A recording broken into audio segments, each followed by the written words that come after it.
শিক্ষার একটি অংশ নিয়ে nursing and midwifery college Gopalganj তৃতীয় বর্ষের শিক্ষার্থীবৃন্দ পাবনা মেন্টাল হসপিটালে সাইকিয়াট্রিক ফিল্ডে গিয়েছিলাম। যাওয়ার পথে রূপপুর পারমাণবিক বিদ্যুৎ কেন্দ্র থেকে ভিডিও শুরু করছিলাম। এইটা হচ্ছে সেখানকার ব্রিজের ভিডিও। আমরা চলে এসেছি মানসিক হাসপাতাল। এটা হচ্ছে হসপিটালের মধ্যে অনেক সুন্দর ন্যাচারাল একটা পরিবেশ, শান্ত এবং এক কথায় বলতে গেলে অসাধারণ একটা পরিবেশ।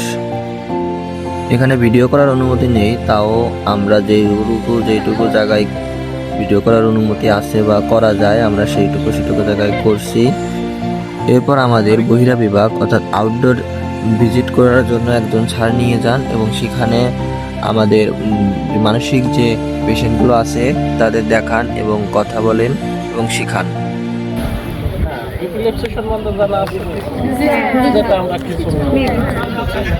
যে কোনো সময় যে কোনো জায়গায় যে কোনো অবস্থায় ঘটতে পারে। ইপিলেপসি রোগীদেরকে আগুন পানি থেকে দূরে রাখতে বলা হয়। দূরে রাখতে বলার কারণ হচ্ছে ওর খিঁচুনি হলেও আগুনের কাছে আসে, হঠাৎ করে খিঁচুনি শুরু হয়ে তাহলে কি পুড়ে মারা যায়। পানির কাছে আসে, খিঁচুনি শুরু হয়ে গেলে সে ডুবে মারা যায়। এই জন্য তাছাড়াই আরেকটা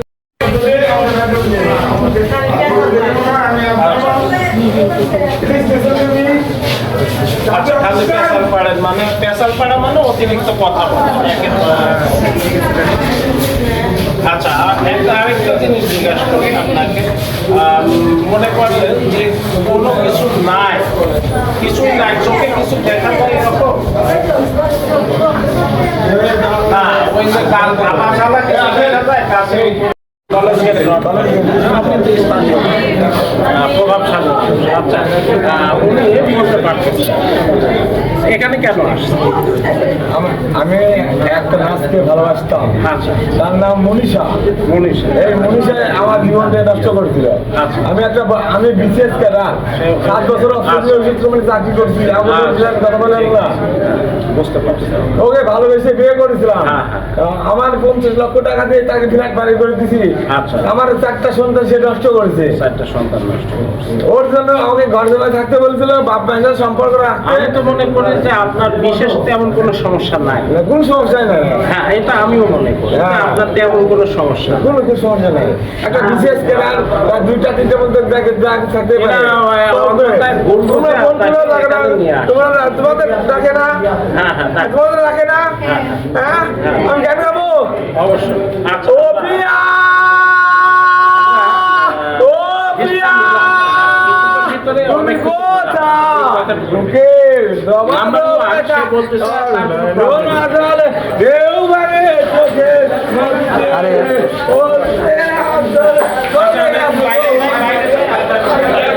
জিজ্ঞাসা করা হলো যে আপনার কোনো সমস্যা আছে কি?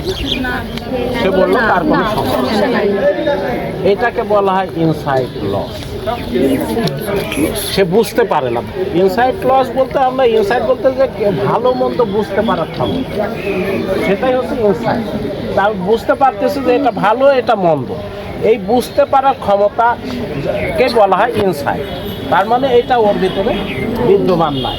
এই ইনসাইটের উপরে ভিত্তি করে মেন্টাল ডিসঅর্ডারকে আমরা 2 ভাগে ভাগ করি।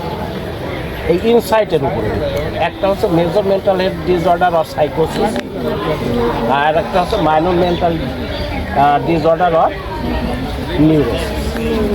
একটা হচ্ছে সাইকোসিস হচ্ছে major mental disorder,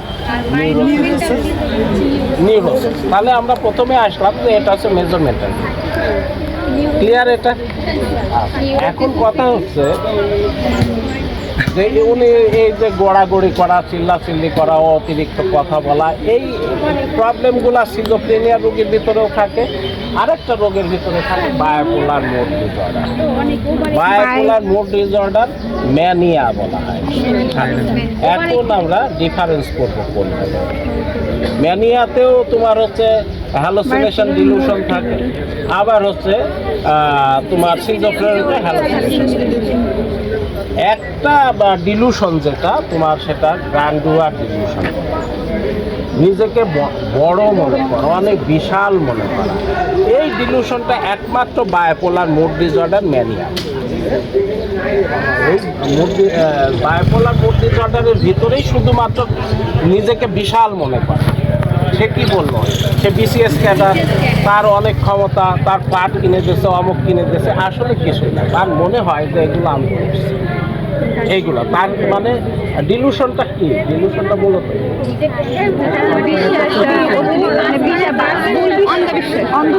false belief, মানে যেটা নেই ফলস বিলিফ সেটা মনে করি। মানে যে বিষয়ে ও বিশ্বাস করবে ওই বিষয়ে আমরা যতই যুক্তি তর্ক দেই না কেন তাকে সেখান থেকে বের করা যাবে, সেখান থেকে বের করা যাবে। যেহেতু আমরা এই ডিলুশনটা ওর ভিতরে পাইলাম, এটাই হচ্ছে মূলত হচ্ছে বায়োপোলার মুড ডিসঅর্ডার নির্ণয় করা।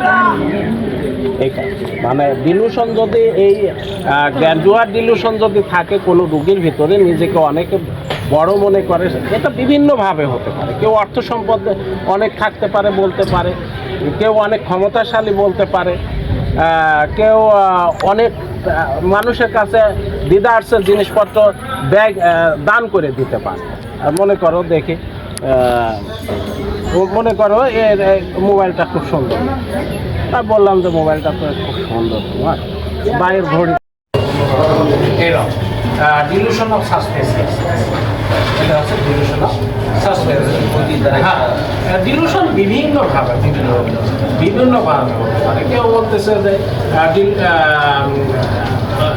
ডিলুশন অফ ব্রডকাস্ট বলা, মনের খবর আগেই প্রকাশ হয়। ওর মনে করে যে আমার খবর আমি বলি না, অথচ রেডিও টিভিতে আমার খবর মনের কথা তারা আগে ব্রডকাস্ট করে।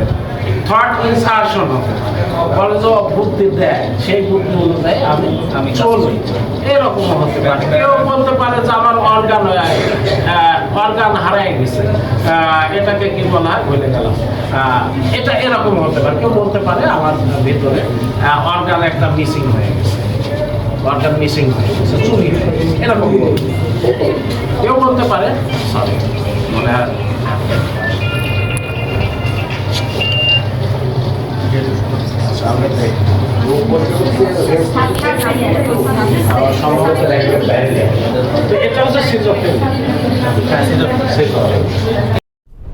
আমাদের ফিল্ড ভিজিট শেষে এখন একটা ক্লাস হবে, আমরা সেই ক্লাস উদ্দেশ্যে রওনা দিলাম।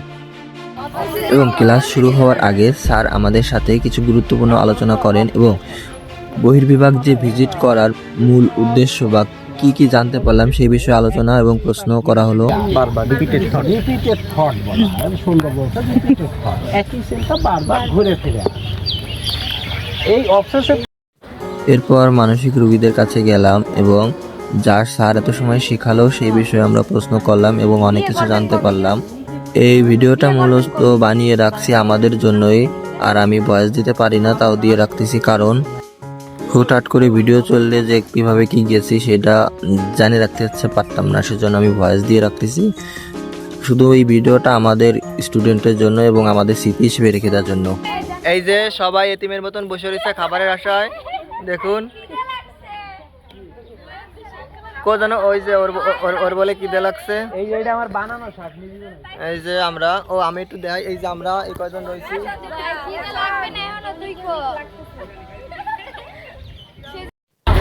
অবশেষে পাবনা মেন্টাল হসপিটাল থেকে আমরা ফিরতি পথে আবার পারমাণবিক বিদ্যুৎ কেন্দ্র রূপপুরের ব্রিজ হয়ে যাওয়ার পথে একটা ভিডিও করলাম। ওখানে ভিডিও করার অনুমতি নেই, দাঁড়াতেও দেয় নাই, সেজন্য সেনাবাহিনীরা যে কী পরিমাণে বেশি কথা কইছে একটু দাঁড়ালি, তাই আমরা চলে এসেছি অবশেষে। তাই ব্রিজ থেকে করতেছি ভিডিও। ধন্যবাদ সবাইকে ভিডিওটা দেখার জন্য। আমার ভয়েসগুলো ফানিভাবে নেবে, অর্থাৎ মজা হিসেবে নিবা, সিরিয়াসভাবে নিবা না। ভয়েস দেওয়ার দরকার দিচ্ছি, দেখানোর দরকার দেখাচ্ছি, দেখো সবাই। ধন্যবাদ। না, ধন্যবাদ দেওয়ার নাই, আমরা আরও অনেক জায়গায় ঘুরবো। এরপর আমাদের দেশের গর্ব মহানায়িকা সুচিত্রা সেনের বাসভবন, অর্থাৎ ওখানে একটা সুন্দর পরিবেশ ছিল, সেখানে আমরা গেলাম।